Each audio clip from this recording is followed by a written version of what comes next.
the mic in my hand, and I don't want anyone to know that I forgot who's next. Can you check for me? I want to be really subtle here. Okay, I don't want anyone to know that I screwed the... Oh, man. He's going to kill me. Ladies and gentlemen, this is why you don't drink vodka during shows. You want to come up here and mock me further? Mr. Part 2, Jay Redden. Now, it's 5 minutes, but I am going to grant you, since we have so many people, I'm going to grant you 1 extra minute to recap last week's adventures. So you've got to do that, but you have to do it really fast with the beer in your hand. Oops. No. No, I mean you have to do it really fast with the beer in your hand. So does that mean you need a mic stand too? Oh, God, no. I'm multi-talented. Oh, fantastic. Take it away, Jay. All right. 60-second recap. 19 years old, 1999. I'm doling back to the bad days of the internet. Buddy calls me. He says, let's go audition for the real world. I say, why do you fucking hate me? So he makes me go audition for the real world. Me and my big opinionated ass shines like a bright shining star at the auditions for the fucking real world. They want me on the show. They bug me. They bug me. They bug me. Oh, my God, why are you at my house? Oh, my shit. They brought a craft service table. Come on in.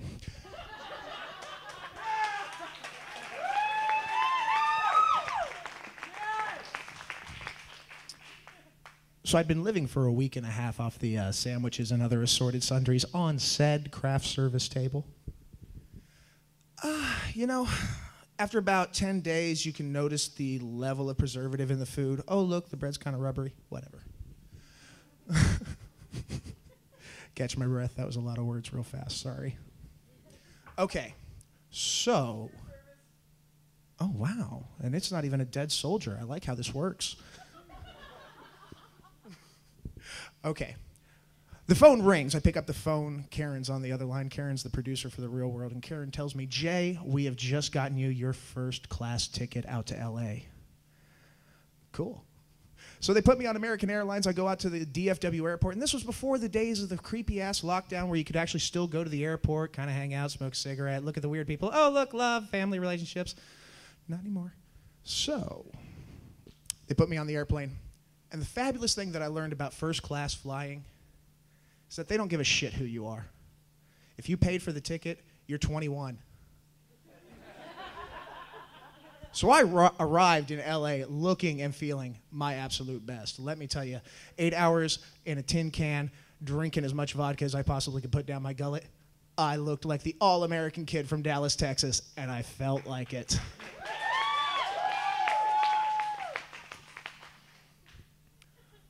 Karen tells me, Jay, due to some mistakes in our scheduling department, you've arrived 2 days before the other 2 contestants. Because here's the breakdown, kids. There were 3 gentlemen left, un, deux, trois, for 2 slots on The Real World Dallas. Oh my God, you mean so even if I make it on this show, I don't get to go anywhere? I'm still stuck here. Yep. Oh, fuck it all now. So Karen tells me, Jay, since you're here 2 days early, we're going to put you up in the hotel. And listen, there's a very nice concierge, and they'll be able to get you anything you need. And, you know, if you want to go out and see L.A., you can write a few things out to cash. And that'll give you a little walking around money so while you're in town. Now, thankfully, I write, read, and watch a lot of media. So I've learned a few things about how concierge works. This wasn't the first time I'd heard that word. And that means that if I give you a big enough tip, you are my entrance to any sort of evil debauchery I'd like to partake in. And I did.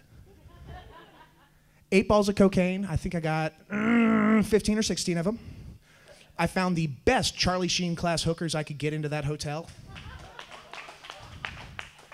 So me, the girls, the camera crew, and the sound guy made a porn at Viacom's expense, essentially.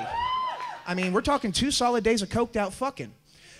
I personally have never done cocaine, but I knew Charlie Sheen class hookers did a lot of cocaine, so put 1 + 1 = my happy cock. Couple of more days go by. I've been awake for a while. Even if I didn't do the cocaine, like I'm gonna sleep with that many hookers around. Let's party! Karen calls me up and goes, Jay, the other 2 boys have arrived. I look at Phil, the camera guy, and I go, hey, Phil, have you been recording this? Yeah, buddy. They're going to edit out my cock, right? So we all get to the boardroom. It's Matthew and Thomas. It's kind of biblical, isn't it? I felt like the evil whore sitting at the table with the disciples. So we've got Matthew, we've got Thomas, and we've got Karen. And they look at us and go, guys, there are 2 positions left on the Real World Dallas. And we want to put you through a couple of challenges where we get to know you, get to know how hard you really want to do this, what your soul looks like, and what your opinions truly are. And we're going to film the whole thing. And we're going to run it as a special before we announce live who gets the positions on the Real World Dallas.